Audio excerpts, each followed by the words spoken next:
అందరికీ నమస్కారం. Welcome to my channel. ఈ వీడియోలో ఏపీ ప్రభుత్వ ఉద్యోగులకు చైల్డ్ కేర్ లీవ్స్ పెంపు ప్రతిపాదన అండి. పూర్తి వివరాలు వీడియోలో తెలుసుకుందాం. వీడియోని ఎక్కడే గాని స్కిప్ చేయకుండా ఎండ్ వరకు చూడండి. అప్పుడే ఇన్ఫర్మేషన్ పూర్తిగా అర్థమవుతుంది. వీడియో చూస్తున్న ప్రతి ఒక్కరు వీడియోకి లైక్ చేయండి. ఈ వీడియోని తోటి ఉద్యోగ మిత్రులతో అయితే షేర్ చేయండి. కొత్తగా మన ఛానల్ చూస్తున్నారు ఇంకా సబ్స్క్రైబ్ చేసుకోకుంటే వెంటనే మన ఛానల్ అయితే సబ్స్క్రైబ్ చేసుకోండి. దీని ద్వారా నేను చేసే లేటెస్ట్ వీడియోస్ అన్నీ మీ వరకు రీచ్ అవుతాయి. అలాగే మన అఫీషియల్ వెబ్‌సైట్ అయినటువంటి ఏపీ ఎంప్లాయీ న్యూస్ అండి. న్యూస్.com. సో, ఈ వెబ్‌సైట్ లింక్ అయితే డిస్క్రిప్షన్‌లో ఇస్తాను. ఒకసారి చెక్ చేయండి. ఇక ఆలస్యం చేయకుండా వివరాల్లోకి వెళ్ళిపోదాము. రాష్ట్ర ఉద్యోగులకు పిల్లల సంరక్షణ సెలవులు 2 సంవత్సరాలుగా మారాలనే డిమాండ్. ఆంధ్రప్రదేశ్ ఐకాస, అమరావతి, ఏపీజేఏసీ తాజాగా రాష్ట్ర ప్రభుత్వ మహిళా ఉద్యోగుల సంక్షేమం కోసం కీలక తీర్మానం చేసింది. కేంద్ర ప్రభుత్వ ఉద్యోగుల తరహాలోనే రాష్ట్ర ప్రభుత్వ ఉద్యోగులకు కూడా 2 ఏళ్లు అనగా 730 రోజులు పిల్లల సంరక్షణ సెలవులు మంజూరు చేయాలని కోరుతూ ఏపీజేఏసీ చైర్మన్ బొప్పరాజు వెంకటేశ్వర్లు మరియు ప్రధాన కార్యదర్శి అయినటువంటి పలిశెట్టి దామోదరరావు ఈ మేరకు వినతి పత్రాన్నయితే ముఖ్యమంత్రి కార్యాలయంలో సమర్పించారు. ప్రస్తుత పరిస్థితి మరియు డిమాండ్లు. ప్రస్తుత ప్రణాళిక అండి.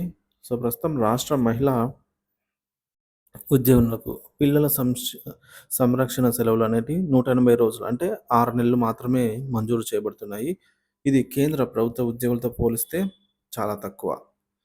సో, డిమాండ్ ఏంటంటే కేంద్ర ప్రభుత్వ ఉద్యోగుల తరహాలోనే 730 రోజులు అంటే 2 ఏళ్లు పిల్లల సంరక్షణ సెలవులు కల్పించాలని డిమాండ్ చేశారు. ఈ నిర్ణయం రాష్ట్ర ఉద్యోగులను మరింత మానవతా దృక్పథంతో గౌరవించేందుకు దోహదపడుతుందని అయితే పేర్కొన్నారు. ఉద్యోగ సంఘాల వాదనలు, మానవ హక్కులు, సమాన హక్కులు. కేంద్ర ప్రభుత్వ ఉద్యోగులకు ఇచ్చే ప్రయోజనాలు రాష్ట్ర ఉద్యోగులకు వర్తించాలి అనే ప్రాథమిక వాదన అండి. రెండవది, మహిళా ఉద్యోగులు తమ పిల్లల ఆరోగ్యం, విద్య మరియు మొత్తం సంక్షేమంపై పూర్తిగా దృష్టి పెట్టాలంటే ఈ ప్రయోజనం అవసరమని చెప్పారు. సమాజంలో సానుకూల మార్పు. మహిళా ఉద్యోగులు పనిచేయడానికి సానుకూల వాతావరణం ఏర్పడుతుంది. ఇలా చేస్తే గనక ఇది రాష్ట్రంలో మహిళా స్థానాన్ని బలోపేతం కూడా చేస్తుందని అభిప్రాయపడ్డారు. ఆచరణలో సమస్యలు. 180 రోజుల సెలవులు సరిపోకపోవడం వల్ల మహిళా ఉద్యోగులు అనేక సవాళ్లను ఎదుర్కొంటున్నారు. ముఖ్యంగా ప్రారంభ దశలో పిల్లల పెంపకంపై మరింత సమయం కేటాయించాలనే అవసరం ఈ డిమాండ్‌కు ప్రధాన కారణం. ఈ మేరకు వినతి పత్రం సమర్పణ. ముఖ్యమంత్రి కార్యాలయానికి విజ్ఞప్తి. శుక్రవారం ఏపీ ఐకాస ప్రతినిధులు ముఖ్యమంత్రి కార్యాలయంలో ప్రిన్సిపల్ సెక్రటరీ ముద్దాడ రవిచంద్ర చేతులకు తమ డిమాండ్లను అందజేశారు. పిల్లల సంరక్షణ సెలవుల పెంపు వంటి అంశాలతో పాటుగా మహిళా ఉద్యోగులకు మరిన్ని ప్రయోజనాలు కల్పించేందుకు ప్రణాళిక తీసుకొని రావాలని కోరారు. ఉద్యోగ సంఘాల తీర్మానం. ఏపీజేఏసీ ఆధ్వర్యంలో జరిగినటువంటి సమావేశంలో ఉద్యోగ సంఘాలు ఈ నిర్ణయాన్ని ఏకగ్రీవంగా ఆమోదించాయి. తీర్మానాన్ని ప్రభుత్వం వెంటనే ఆమోదించాల్సిందిగా కోరాయి. ప్రభావం మరియు లబ్ధి అండి. మహిళా ఉద్యోగుల సంక్షేమం. రెండేళ్ల పిల్లల సంరక్షణ సెలవుల వల్ల మహిళా ఉద్యోగులకు కుటుంబ, ఉద్యోగం మధ్య సమతుల్యత సాధించడానికి అవసరమవుతుంది. పిల్లల ఆరోగ్యం, విద్య మరియు అభివృద్ధిపై తల్లి మరింత దృష్టి పెట్టగలదు. సమాజం మీద ప్రభావం.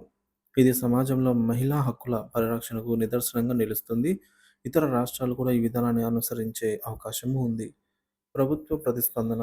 ఉద్యోగ సంఘాలు ప్రభుత్వం సానుకూలంగా స్పందిస్తుందని విశ్వసిస్తున్నాయి. ఈ డిమాండ్లు అయితే అమలైతే గనక రాష్ట్ర మహిళా ఉద్యోగులందరికీ కూడా ఇదొక చారిత్రాత్మక విజయంగా నిలుస్తుంది. పిల్లల సంరక్షణ సెలవుల డిమాండ్. మహిళా ఉద్యోగుల పెరుగుతున్న అవసరాలకు ప్రతిస్పందనగా మారుతుందనేది ఉద్యోగ సంఘాలు విశ్వసిస్తున్నాయి. ప్రభుత్వానికి సమర్పించిన వినతి పత్రంపై సానుకూల నిర్ణయం వచ్చే అవకాశాలున్నాయని, ఈ డిమాండ్ అమలైతే రాష్ట్ర మహిళా ఉద్యోగుల సంక్షేమం కోసం మరో ముందడుగు అని అభిప్రాయపడ్డారు. ఇది మహిళా ఉద్యోగుల హక్కులను బలోపేతం చేయడంలో ఒక చిరస్మరణీయ చర్యగా నిలుస్తుందని అయితే పేర్కొన్నారు. దీనిపై మీ అభిప్రాయాన్ని కామెంట్ ద్వారా తెలియజేయండి. Thank you for watching this video.